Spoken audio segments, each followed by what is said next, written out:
Il-grupp parlamentari tal-Partit Nazzjonalista approva unanimament u b'mod maqut abbozz ta' liġi mingħajr preċedent li fih xejn anqas minn 12 il-abbozz ta' liġi. Liġijiet differenti li jimplementaw mhux biss ir-rakkomandazzjonijiet ewlenin tal-konklużjonijiet tal-inkjesta ta' 3 imħalfin imma wkoll jindividwaw u jindirizzaw issues oħrajn għal governanza tajba għal pajjiżna. Sostna dan il-kap tal-Partit Nazzjonista Bernard Grech f'konferenza tal-aħbarijiet fejn qal li minkejja diversi sejħiet sabiex Robert Abela jimplementa rakkomandazzjonijiet biex pajjiżna tieqaf l-impunità u tiġi miġġielda il-korruzzjoni u l-kriminalità organizzata, Abela baqa' maħax deċiżjonijiet bil-Prim Ministru jiddeċidi li ma jiddeċidix. Bernard Grech qal li hu għalhekk li l-Partit Nazzjonalista fil-ġranet li ġejjin se jkun qed iressaq dan l-abbozz li fih 12 il-liġi differenti. B'mod bla preċedent qegħdin nippreżentaw abbozz ta' liġi li jinkludi 12 il-att li permezz tiegħu aħna fiduċjużi li nkunu qegħdin inwittu it-triq biex pajjiżna joħroġ mill-grey listing.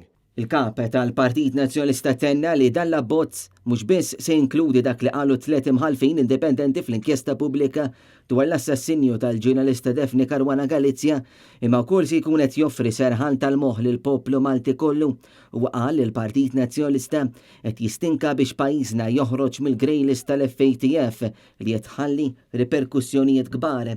Bernard Grech qal li l-Gvern ta' Robert Abela għandu obbligu li jkun trasparenti fil-mod ta' x'inhu jagħmel biex pajjiżna joħroġ minn din il-lista l-griża. Robert Abela baqa' ċass quddiem dawn il-konklużjonijiet, baqa' inattiv quddiem propju il-grey listing tal-pajjiż li llum qiegħed jeffettwa il-numru sostanzjali ta' nies. Nies fin-negozju, nies li għandhom ukoll ċertu impjiegi, imma wkoll lil persuni bħall-anzjani saqsuhom meta jmorru pereżempju biex isarfu xi ċekk jew jiġbdu xi flus. Id-domandi li ma jispiċċaw qatt. Għaliex minħabba il-politiċi laburisti fil-gvern dan il-pajjiż ġabuh kulħadd jitqies bħala kriminali. Il-kap tal-Partit Nazzjonalista konkluda li fin-nuqqas li Robert Abela jibqa' ma jiddeċidix se jkun il-Gvern ġdid Nazzjonalista immexxi minnu li jagħmel dan. Però mhux biżżejjed li nippreżentaw dawn il-liġijiet, imma issa nistenna li Robert Abela walks the talk u jingħaqad miegħi biex dawn il-liġijiet inġibuhom fis-seħħ u ngħadduhom il-Parlament mill-aktar fis possibbli. Spiċċa żmien għal kliem fieraħ, spiċċa żmien għal reklamar, spiċċa żmien li l-problemi nattuhom bil-paroli.